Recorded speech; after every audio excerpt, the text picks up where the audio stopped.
귀한 찬양이 하나님 앞에 영광이 되고 듣는 우리 모두에게 은혜가 되었습니다. 함께 기도하겠습니다. 사랑과 은혜가 많으신 아버지 하나님, 모든 영광과 존귀를 받아 주옵소서.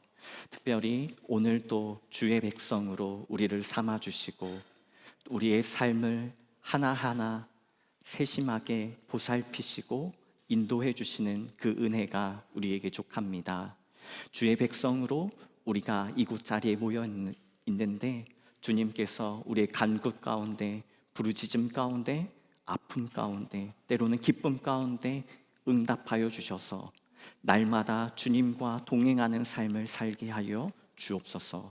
또한 그 동행함을 통하여 온전히 하나님께만 영광 돌리며 경외하는 삶을 살게 하실 것을 믿으며 감사드리며 예수 그리스도의 이름으로 기도드립니다. 아멘. 주님의 은혜와 평강이 여러분들의 삶과 가정 가운데 충만하시기를 주님의 이름으로 축복합니다. 오늘부터 4주 혹은 5주 정도 축복에 대해서 또 혹은 이제 교회에서 조금 이제 거리감을 두는 재산과 소유에 대해서 말씀을 나누려고 합니다. 기독교 신앙 안에서 축복과 형통은 자주 사용되고 중요한 의미를 지니고 있는 내용입니다. 또한 동시에 가장 오해하기 쉬운 내용이기도 합니다. 교회가 종종 신앙의 본질을 소홀히 해서 축복, 특히 물질적인 풍요와 세속적인 성공에 과도하게 집착하거나 강조해서 이 땅에서 얻는 축복이 마치 하나님이 주시는 축복의 전부인 것처럼 전해지기도 하거든요. 그래서 사실 오늘 말씀을 준비하면서 두려웠습니다. 무엇이 두려웠냐면요, 처음에는 기독교에서 또 교회 안에서 축복을 강조하는 것에 대해 거부감을 가지시는 분들이 계시거든요. 왜냐하면 기독교 신앙은 십자가 고난 가운데 터를 두고 있습니다. 그래서 십자가 고난이 없는 영광과 축복만 있는 신앙은 잘못된 것이라고 말을 하기도 하거든요. 그리고 또 하나 두려운 것은요, 믿기만 하면 잘 된다고 여기시는 분들이 계실 것 같아서 두려웠습니다. 오늘의 결론은 믿음은 맞는데요, 사람들이 우리가 생각하는 그 수준의 믿음이 아닐 것 같아서 믿기만 하면 잘 된다는 말을 목사로서 감히 드릴 수가 없습니다. 왜냐하면 그 믿음은 우리가 생각하는 수준의 믿음보다 더 큰 것을 요구하시는 하나님에 대한 믿음이기 때문입니다. 제가 왜 이렇게 말씀을 드리는지 오늘 말씀 가운데 말씀을 통해서 배우고 또 깨닫는 시간이 되기를 소망합니다. 교회는 제가 지난 고린도전서 1장의 말씀을 나눴던 것처럼 예수 그리스도의 십자가 복음의 토대 위에 서 있습니다. 이 십자가 복음은 고난만이 있는 것이 아니라 부활의 영광이 있고요, 하나님 나라에 참여하는 은혜까지를 다 포함합니다. 그래서 기독교 신앙의 축복은 잘못됐다라는 말 역시 저는 비판하고 싶습니다. 왜냐하면 기독교 신앙에 반드시 축복이 있습니다. 축복이 없는 신앙은 잘못된 신앙이기도 합니다. 이러한 점에서 오늘날 일부 교회가 전하는 물질적 축복의 중심, 이 기복적 신앙은 잘못된 것이지요. 그럼에도 불구하고 우리 교회에는, 그리고 모든 기독교 복음에게는 축복과 고난과 섬김과 봉사, 이 모든 것들이 그 진리 안에 담겨져 있는 것입니다. 실제로 물론 성경은 무조건적인 축복이나 물질적 부의 약속을 보장하지 않습니다. 그런데 정말 성경은 축복을 말하지 않을까요? 제가 이제 히브리어를 준비를 했는데요, 히브리어를 잘 아시는 분들은 이제 여기에 오타가 숨겨져 있다는 것은 아실 겁니다. 네, 그것은 중요하지 않습니다만, 이제 보시면 세 가지 단어를 축복, 복, 형통이라는 단어에 사용됩니다. 찰라흐라는 단어도 있고요. 샤칼이라는 단어, 또 우리가 잘 아는 샬롬도 있고요. 또 여기에 쓰진 않았지만 토브라는 선하다라는 의미의 단어도 축복을 말할 때 사용됩니다. 그런데 이 단어들의 의미를 한번 보십시오. 번영, 성공, 그리고 평안, 형통 보시면 어떤 차이점이 느껴지시나요? 네, 맞아요. 차이점이 하나도 없습니다. 성경이 말하는 축복이나 세상이 말하는 축복이나 차이점이 없다는 것입니다. 그런데 다른 점이 있어요. 무엇이 다를까요? 제가 민수기 6장 24절부터 26절 말씀을 읽어보도록 하겠습니다. 여호와는 내게 복을 주시고 너를 지키시기를 원하며 여호와는 그의 얼굴을 내게 비추사 은혜 베푸시기를 원하며 여호와는 그 얼굴을 내게로 향하여 드사 평강 주시기를 원하노라. 아멘. 이 내용을 요약하면 하나님께서 자기 백성에게 복을 주시고 지키시고 그 얼굴을 비추며 은혜를 베푸시기를 원하고 그들을 향하여 평강 주시기를 원한다고 기록합니다. 그런데 아무에게나 주신다는 평강이 아니고 아무에게나 주시는 복이 아닙니다. 자기 백성에게 주시는 복입니다. 이것이 출애굽기 3장에도 잘 기록되어 있습니다. 하나님이 이르시되 내가 반드시 너와 함께 있으리라. 네가 그 백성을 애굽에서 인도하여 낸 후에 너희가 이 산에서 하나님을 섬기리니 이것이 내가 너를 보낸 증거니라. 그러니까 하나님께서 이스라엘 백성들을 출애굽시키셔서 하신 첫 번째 일이 자기 백성을 삼으신 것입니다. 그리고 자기 백성을 삼으셔서 내 백성을 향하여 하나님께서 복을 주시고 지키시고 은혜 베푸시기를 원한다고 하셨고 무엇보다 그들의 부르짖음 가운데 응답하겠다고 말씀하셨습니다. 그러니까 이 말씀 가운데는 하나님만 믿으면 모두에게 복을 준다가 아니라 하나님과 사람 사이에 언약 관계가 체결됐을 때 하나님께서 그 사람을 하나님의 백성으로 삼아 주시는 것이고 그 하나님의 백성에게 하나님의 복을, 우리가 원하는 은혜를, 그 평강을 주신다고 말씀하시는 것입니다. 그래서 우리가 기억해야 할 것이 있습니다. 하나님과 내가 어떤 관계 속에 있는지를 먼저 확인하셔야 됩니다. 여러분들은 진짜 하나님의 백성이십니까? 오늘 하나님의 백성에 대해서 시편 128편은 이렇게 설명합니다. 여호와를 경외하며 그의 길을 걷는 자마다 복이 있도다. 여호와를 경외하는 자, 그 사람이 바로 하나님의 백성입니다. 경외하다라는 말에 의미가 있습니다. 지극정성이라는 말과 존경이라는 단어가 합쳐져 있는 거예요. 그래서 경외는 두려움과 떨림과 설레임이 합쳐져 있는 단어인데요. 이 말을 어떻게 잘 설명할 수 있을지를 제가 한번 고민을 해봤어요. 어떻게 고민해봤냐면 이 도르트문트의 큰 도시는 아니잖아요. 여기에 만약에 유재석이 오면 어떻게 될까요? 분명히 만약에 누가 유재석이 왔다는 것을 라이브를 켜고 방송을 한다. 그러면 적지 않은 사람들이 그 자리에 따라갈 겁니다. 그 사람과 손을 잡기 위해서 혹은 사진이라도 한 장 찍기 위해 말 한마디라도 건네기 위해. 그런데 만약 그 수많은 사람들 중에 연예인 한 명이 한 사람에게 손을 내밀어 그 손을 잡았다면 어떤 일이 벌어질까요? 마치 신을 만난 것처럼 기쁨으로 분명히 이렇게 쓸 겁니다. 내가 오늘 윤우님을 만났다. 그 사람의 감정과 그 사람의 삶은 어땠을까요? 그게 바로 경외라는 거예요.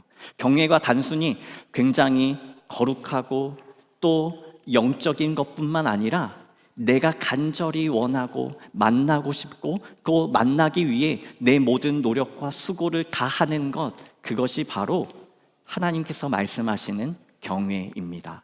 그래서 경외는 거룩함과 또한 동시에 매우 현실적인 것이 합쳐져 있는 것이죠. 우리가 예배를 드릴 때도 하나님을 경외한다고 말을 할 때 하나님을 경외해서 멀리하는 것이 아니라 하나님을 경외하기 때문에 더 가까이 예배의 자리로 나오고 하나님의 이름을 부르고 하나님을 찬양하는 것입니다. 그래서 우리의 신앙은 매우 영적인 동시에 실질적인 것이어야 합니다. 그래야지만 하나님을 올바로 경외하고 하나님을 섬길 수 있기 때문입니다. 이 경외하는 자들에게 하나님께서 약속하신 것이 있습니다. 바로 복을 주시는 것이죠.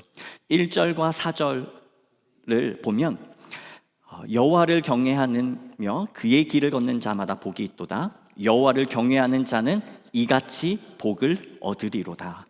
1절과 4절이 2절과 3절을 감싸는 구조로 되어 있습니다. 그러니까 결론은 여호와를 경외하는 자에게 복을 주시는데 그 복의 내용이 2절과 3절의 내용입니다. 2절은 내 손이 수고한 대로 먹을 것이라 네가 복되고 형통하리로다. 3절도 보면요, 내 집 안방에 있는 내 아내는 결실한 포도나무 같으며 내 식탁에 둘러앉은 자식들은 어린 감람나무 같으리로다. 아멘. 이 본문을 통해 우리가 2절을 먼저 잘 살펴보아야 합니다. 하나님께서 믿기만 하면 복을 주신다고 말하지 않고요, 내 손이 수고한 대로 복을 주신다고 말씀합니다. 세번역 성경을 보면 내 손이 일한 만큼 얻게 되고 이것이 복이다 라고 기록하고 있습니다. 그러니까 우리는 믿기만 하면 복을 주시는데 우리가 생각하는 그 복은 뭘까요? 내가 노력하지 않아도 얻는 복, 마치 무임승차로 얻는 복까지도 복이라고 생각합니다. 그러나 오늘 시편 128편에는 수고한 만큼, 노력한 만큼 얻는 것, 이것이 진짜 복이라고 말씀하고 있습니다. 그 이유가 있습니다. 첫 번째 이유는요, 우리가 잘 아는 대로 사람이 수고하지 않고 얻는 것은 진짜 복이 아니기 때문입니다. 우리가 로또로 부자가 된 사람 혹은 큰 노력을 하지 않고 부자가 된 사람들이 있어요. 그 사람들이 갖는 특징이 있습니다. 그 가치를 귀하게 여기지 않는다는 사실입니다. 복을 받았음에도 불구하고 그 복을 복으로 여기지 않고 마치 누구에게나 있는 것처럼 당연한 것으로 여겨서 그러한 복을 가지지 못한 사람을 업신여기거나 무시하는 경우를 많이 보게 됩니다. 이것이 결코 축복이라고 말할 수 없지요. 도박, 과도한 이자를 받는 것, 속여서 다른 사람들의 빼앗는 것, 이렇게 부자가 된들 얼마나 기쁨이 있겠습니까? 그래서 성경은 수고하고 노력한 만큼 얻는 것이 복이라고 말합니다. 또 두 번째 이유를 살펴보면요, 농사를 비유로 설명하기가 좋을 것 같습니다. 성경이 기록한 시대에는 농사와 목축이 가장 핵심적인 경제 활동이었습니다. 이 사람들은 매일 그리고 해마다 똑같은 수고를 합니다. 그들이 얻는 결과는 해마다 똑같을까요? 그렇지 않을까요? 네, 당연히 그렇지 않지요. 이게 꼭 농사만 그런 것이 아닙니다. 우리의 공부, 사업, 직장 모든 것들이 다 이와 같습니다. 매일매일 달마다 해마다 똑같은 수고를 함에도 불구하고 우리가 얻는 결과는 그때마다 다릅니다. 그러면 진짜 축복은 무엇일까요? 우리가 수고한 대로 얻는 것, 이것이 진짜 축복인 거지요. 그래서 시편 127편의 1절 말씀은 이렇게 기록합니다. 여호와께서 집을 세우지 아니하시면 세우는 자의 수고가 헛되며 여호와께서 성을 지키지 아니하시면 파수꾼의 깨어 있음이 헛되도다. 하나님께서 하나님을 경외하는 자에게, 하나님의 백성들에게 주시는 축복과 형통은 수고와 노력대로 열매 맺게 하시는 것입니다. 물론 지금은 열매가 없어서 내가 노력이 부족한가? 내가 더 열심히 하지 않았나? 내가 게을렀나? 라고 자책하거나 비난까지 하실 필요는 없습니다. 여러분들이 열심히 수고하고 계시다면 결과를 맺게 되는 때가 올 것입니다. 왜냐하면 성경은 심을 때가 있고 거둘 때가 있다고 말씀하고 있기 때문입니다. 지금 여러분들 가운데 울면서 눈물로 노력하고 씨앗을 심는 분들이 계실 것입니다. 그리고 내 생각보다 좋은 결과를 바로바로 얻지 못해서 아파하시는 분들도 계실 겁니다. 그렇지만 그 때가, 그 울음이 끝이 아니라는 것도 기억하셨으면 좋겠습니다. 하나님께서는 수고할 때가 있고 거둘 때가 있다고 말씀하시는데, 반드시 여러분들의 삶에 거둘 때가 있음을 기억하면서 여러분들의 주어진 삶에 계속해서 성실하게 최선을 다하시기를 주님의 이름으로 축복합니다. 네.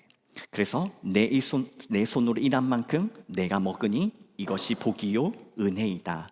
내 집 안방에 있는 내 아내는 열매를 많이 맺는 포도나무와 같고 내 상에 둘러 앉은 내 아이들은 올리브 나무의 묘목과도 같도다. 그래서 하나님께서 우리에게 주시는 축복은 물질의 풍요로움뿐만 아니라 관계의 풍요로움도 있습니다. 이 축복을 성경의 인물들을 통해 다시 한번 설명해 보려고 합니다. 축복의 대명사라고 불리는 성경의 인물들이 있습니다. 바로 아브라함, 이삭, 야곱, 그리고 요셉입니다.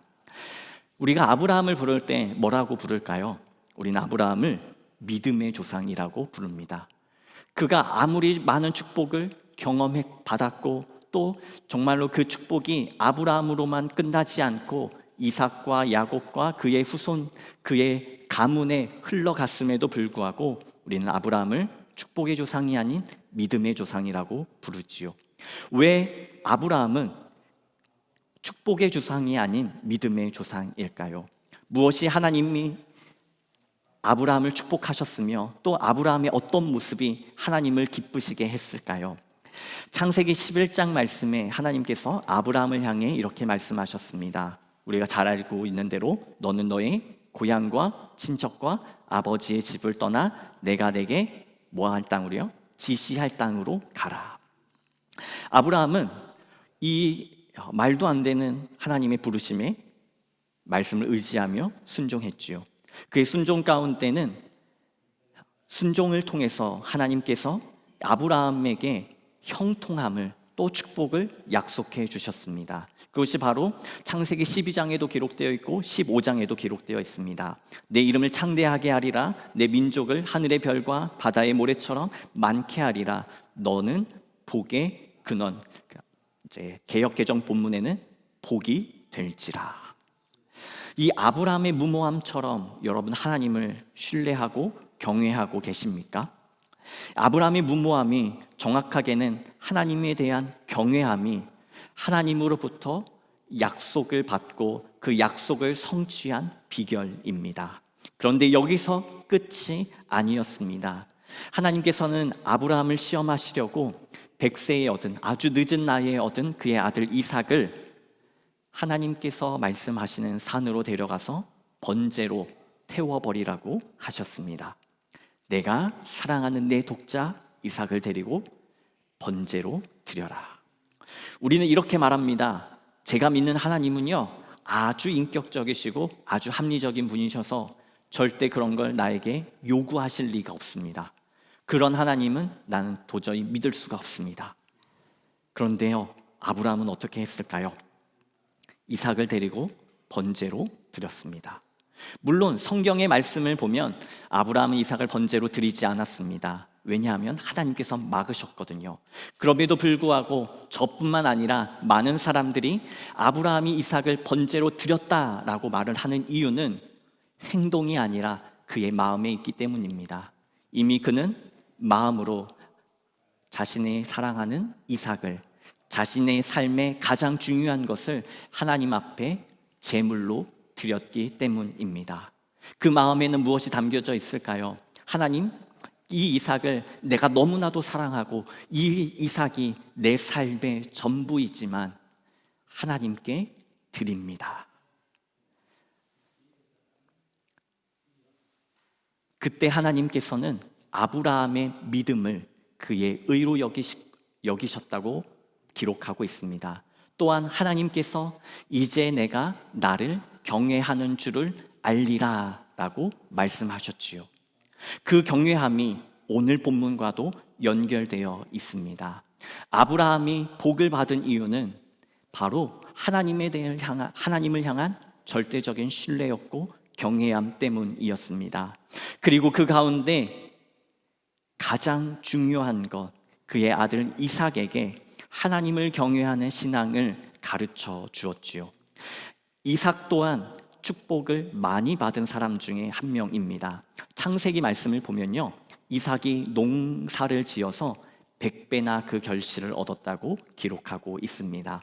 그런데 우리는 이삭에 대한 기록이 많지 않아서 하나님은 이삭을 사랑하셨구나, 이삭이 그냥 축복을 받았구나 라고 생각할 수 있습니다. 하지만 결코 그렇지 않습니다.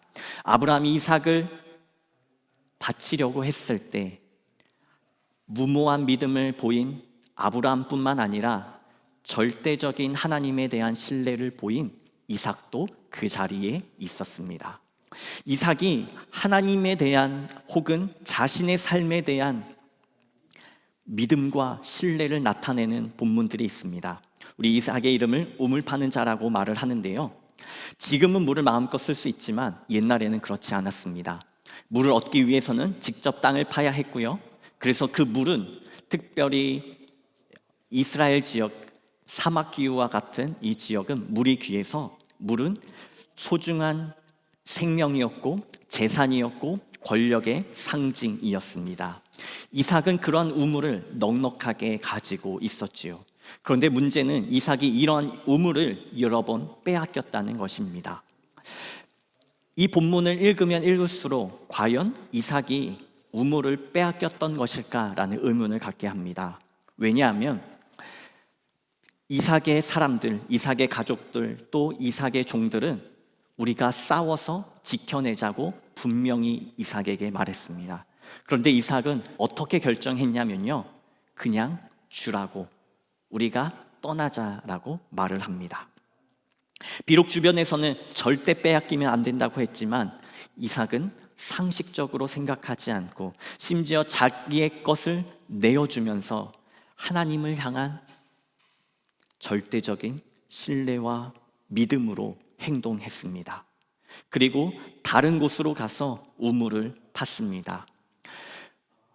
우리가 성경에서 읽는 것처럼 이삭이 우물을 아주 쉽게 얻었을 수도 있고요, 그런데 또 반대로 물이 나올 때까지 포기하지 않고 이삭의 사람들이 땅을 팠을지도 모릅니다. 그러나 결론은 이삭이 우물을 얻었다는 것입니다. 그 시간 동안 원망도 했을 것이고 답답했을 것이고 우물을 얻지 못할까 봐 두려웠을 것입니다. 그런데 하나님께서 기뻐하셨던 것은 이삭이 그 두려움과 원망 가운데서도 놓지 않았던 것, 바로 하나님을 향한 절대적인 신뢰와 경외함이었다는 사실입니다. 오늘 우리가 읽은 2절 말씀이 뭐라고요? 내가 내 손이 수고한 대로 먹을 것이라. 이삭이 수고한 대로 우물을 얻지 못했다면 이 말씀은 완성될 수도 없고 이루어지지 않았을 것입니다. 그러나 하나님께서는 하나님을 신뢰하는 자에게 보여주시는 축복이 바로 수고한 대로 열매를 얻는 것입니다. 하나님을 경외하는 온전한 믿음과 성실한 일상의 수고가 하나님이 주시는 복을 얻게 되는 것이지요. 그래서 성경이 말하는 축복은 단순히 부자가 되는 것이 아닙니다. 내 옆에 있는 사람보다, 다른 사람들보다 더 많이 가져서 원하는 것을 하고 1등석을 타고 좋은 집을 갖고 이런 것이 아닙니다. 아브라함, 이삭, 야곱 그 사람들의 삶을 보면요, 단순히 부자가 된 것이 아닙니다. 하나님과의 동행 속에서 그릇이, 믿음의 분량이 커졌던 것입니다. 하나님을 향한 신뢰과 믿음이 커졌고요, 다른 사람을 향한 관대함이 커졌고요, 그리고 그 넓은 그릇 가운데 하나님께서 주시는 축복도, 물질의 넉넉 풍성함도 경험한 것입니다. 이것을 우리는 이렇게 설명할 수 있습니다. 하나님의 축복은 지경이 넓어지는 것입니다. 그래서 지경이 넓어짐으로 인해서 더 많은 사람들을 품을 수 있고 더 많은 사람들과 함께 할 수 있는 것이 바로 축복입니다. 아브라함은 그의 가족만 데리고 하란을 떠나 가나안 땅으로 이동했습니다. 그리고 그가 롯도 챙겨왔죠. 너무 재산이 많아져서 롯과 아브라함은 반씩 나눠줘서 서로 갈 길을 갔습니다. 그때도 반씩 나눴음에도 불구하고 아브라함에게는 400명이나 되는 장정들이 자신의 밑에 군사로 있었다고 기록합니다. 이 400명이라는 군사는 어쩌면 아브라함이 자신을 지키기 위해 고용한 사람들일 수도 있습니다. 그런데 또 반대로 갈 곳이 없는 사람들을 데려다가 자신의 집에 거처하게 하고 유하게 한 아브라함의 관대함, 그리고 소위 말하는 그의 넓은 지경이라고 말할 수 있는 것이지요. 그래서 성경이 가르쳐주는 축복은 더 많이 갖는 결과가 아닙니다. 하나님의 백성으로 하나님을 경외하는 삶을 사는 과정으로 나타나는 것입니다. 때로는 무모해 보일지라도 절대적으로 하나님을 신뢰함으로 하나님의 인도하심을 의지하는 것, 그것이 바로 성경이 말하는 물질의 축복이며 이 땅에서 누리는 하나님이 주시는 복된 삶입니다. 여러분들께서는 어떤 축복을 원하고 계십니까? 세상이 말하는 대로 성경에서도 말하는 결과적인 더 많이 갖는 그 축복에 관심이 있으십니까? 아니면 성경의 사람들이 살아낸 것처럼 때로는 고난 가운데, 두려움 가운데 무모하지만 하나님을 향한 절대적인 신뢰로 주님과 함께 동행하는 것입니까? 우리는 동행할 때 주시는 하나님의 은혜를 사모해야 되고 그것을 믿으며 오늘 하루 우리의 삶의 과정을 귀히 여기시며 또 축복해 주시는 하나님의 손 안에 주님과 동행하는 삶을 살아가시기를 주님의 이름으로 축복합니다. 우리 함께 이 시간 찬양하며 기도하고 싶은데요, 내 모습 이대로라는 찬양입니다. 여러분들이 바쁘게 살아가시는 것 잘 알고 있습니다. 그런데 때로는 바쁜데 내 뜻대로 되지 않아서 답답할 때가 있죠.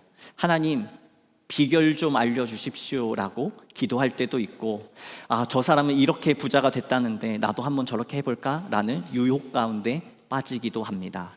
그리고 어떤 사람들은 이렇게 말합니다. 그렇게 순진하게 하면 돈 못 벌어, 망해.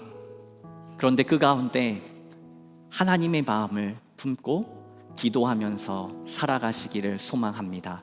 지금 당장 우리 눈에 결과가 보이지 않더라도 하나님을 향한 신뢰와 경외함 가운데 오늘 하루 하나님의 백성으로 살아간다면 우리 손이 수고한 대로 결코 손해보지 않고 하나님께서 채워주실 것입니다. 그 시간을, 그 노력을, 그 땀을 하나님께서 기억해 주실 것입니다. 그 하나님께서 주시는 성경의 축복이 여러분들의 삶에, 여러분들의 가정에, 또 자녀들에게 넉넉하시기를 주님의 이름으로 축복합니다. 우리 함께 찬양하며 기도하겠습니다.